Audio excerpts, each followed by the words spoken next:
Some of the principles we do promote is that for a society to be well integrated, everybody needs to be fluent in the state language. So the government should provide, through the education system, the opportunity for kids already to learn the state language, whatever their ethnic origin. At the same time, they should be given the opportunity to continue also studying their mother tongue. So the two things should be in parallel. It's multilingual education. All kids should, at the end of the school cycle and before entering the university, or maybe even at the end of the university, should have a degree of knowledge of the state language that allows them to compete at the same level and with the same chance, in a way, for any position in the society.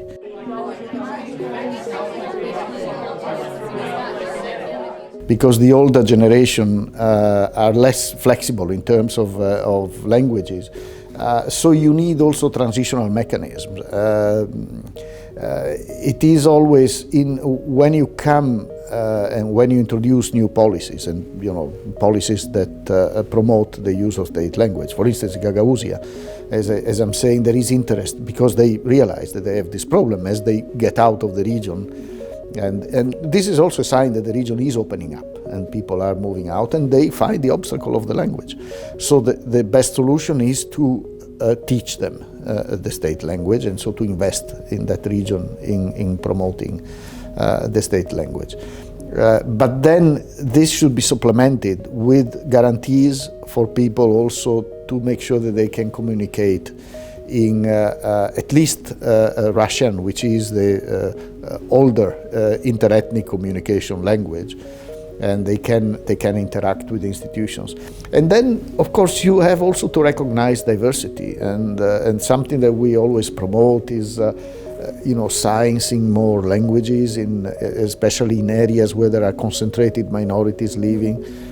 So that they can see things in the state language, but also in their own mother tongue, and this makes it easier also to preserve these mother tongue languages. We always say that diversity is a richness, and it should be nurtured, it should be protected, and it should not be eliminated.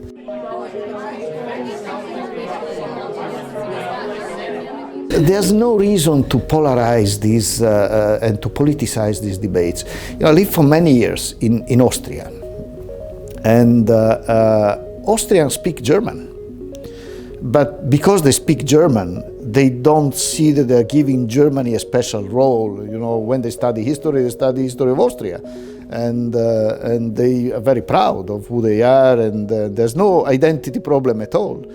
But the fact that the language is called German, it's not an issue, and it's not a political statement.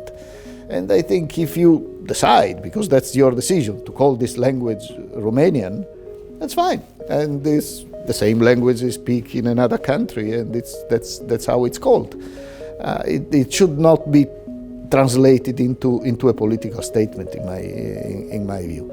If you think that it should be called Moldovan because you feel it's slightly different or has a different history or whatever, it's again your decision, but should be based on considerations of historic, scientific nature, not on political decisions. A law on the state language is needed that decides what is the state language, or whether there are other official languages should be used or not. There is a need, I think, here in Moldova also to solve the situation concerning the law on the state language, which has been suspended by the Constitutional Court, and so I think there is a need for a new law clarifying the situation and status of languages. But then internally, it should accept that Moldova is a diverse country, and diversity is part of the DNA of it. and based on this notion of diversity, then rebuild this identity that is very special. And in this, Moldova is different from also the neighboring countries because of this diversity and because the fact that these elements live together. And so it has to find its own special recipe to address and to make of the diversity a source of richness and a source of, how can I say, a potential that others don't have. So it can be a problem, but if handled well, it can be an advantage. But it has to be recognized. You don't have to play one thing against the other, because then you're in trouble.